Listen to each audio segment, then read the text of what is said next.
কার্তিকবাবু ব্যাংকে চাকরি করেন, অবসর পেয়েছেন। অবসরের সময় তিনি ৬২ লক্ষ টাকা হাতে পেয়েছেন। টাকাটা হাতে পেয়েই তিনি আর তার স্ত্রী দুজনের জয়েন্ট অ্যাকাউন্টে টাকাটা রেখে দিয়েছেন সেভিংস করে ভবিষ্যতের জন্য। এটিএমের পিন নাম্বারটাও কার্তিকবাবু তার স্ত্রীকে জানিয়ে রেখেছেন। বলা তো যায় না কখন কি ঘটে যায়। এরপর তিনি একদিন বাইরে হাঁটতে বেরোলেন। বেরিয়ে পকেটে হাত দিয়ে দেখলেন ফোনটা তিনি আনতে ভুলে গেছেন।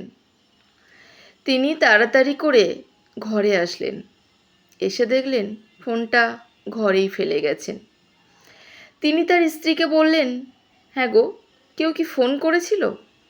তার স্ত্রী বলল, হ্যাঁ, ব্যাংক থেকে ব্যাংক ম্যানেজার ফোন করেছিলেন। আমাদের কিছু ডকুমেন্টস আপডেট করতে হবে পাসবইয়ের জন্য। উনি বললেন, আমার ফোনে একটা ওটিপি আসবে, ওটিপিটা বললেই বই আপডেট হয়ে যাবে। কার্তিকবাবু অবাক হয়ে গেলেন। ভাবলেন, এতক্ষণে তাহলে ব্যাংক ফাঁকা হয়ে গেছে। আসলে ইদানিং খবরের কাগজ, রেডিও, টিভি সব জায়গাতেই এই সব খবর বেরোচ্ছে। স্ক্যামাররা ব্যাংক হ্যাক করে টাকা তুলে নিচ্ছে। কার্তিকবাবুও ভাবলেন তার ব্যাংক হয়তো এতক্ষণে ফাঁকা। তিনি স্ত্রীকে বললেন, তুমি কি ওটিপি বলেছ? স্ত্রী বললেন, হ্যাঁ, ব্যাংক ম্যানেজার চাইলেও আর আমি ওটিপি বলবো না, আমি বলেছি। কার্তিকবাবু ধপাস করে সোফার উপরে বসে পড়ল। তিনি তখন দরদর করে ঘামতে লাগছেন। ভাবছেন, অতগুলো টাকা সব শেষ, ভবিষ্যৎ কি হবে? এই ভেবে তিনি ফোনটা হাতে নিলেন। ফোনটা হাতে নিয়ে অ্যাকাউন্ট চেক করলেন।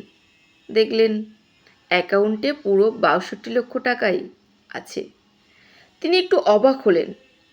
অবাক হয়ে স্ত্রীকে বললেন, তুমি কি ওটিপিটা ঠিক বলেছিলে? স্ত্রী বললেন, হ্যাঁ, বলেছি। কার্তিকবাবু বললেন, কি এসেছিল ওটিপি? স্ত্রী বলল, ৮০ ৮২। কার্তিকবাবু বললেন, তুমি কি বলেছিলে? স্ত্রী হাসতে হাসতে বলল, আমি বলেছি ৪০ ৪১।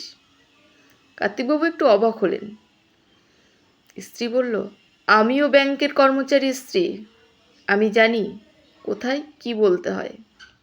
আসলে ওই অ্যাকাউন্টের যা টাকা আছে সেই টাকার অর্ধেক টাকা আমারও, তাই আমিও অর্ধেক ওটিপি বলেছি। কার্তিকবাবু স্বস্তির নিঃশ্বাস ফেললেন, হাসতে লাগলেন। আসলে উপস্থিত বুদ্ধি অনেক সময় বিপদ কাটিয়ে দিতে পারে। কার্তিকবাবুর স্ত্রী উপস্থিত বুদ্ধি করেই ওটিপিটা ভুল বলেছিল, যার ফলে টাকাটা রক্ষা পেয়ে গেছে। ভালো থাকবেন সবাই। গল্পটা ভালো লাগলে অবশ্যই লাইক করবেন, কমেন্ট করবেন, আর ভালোবেসে চ্যানেলটাকে অবশ্যই সাবস্ক্রাইব করবেন।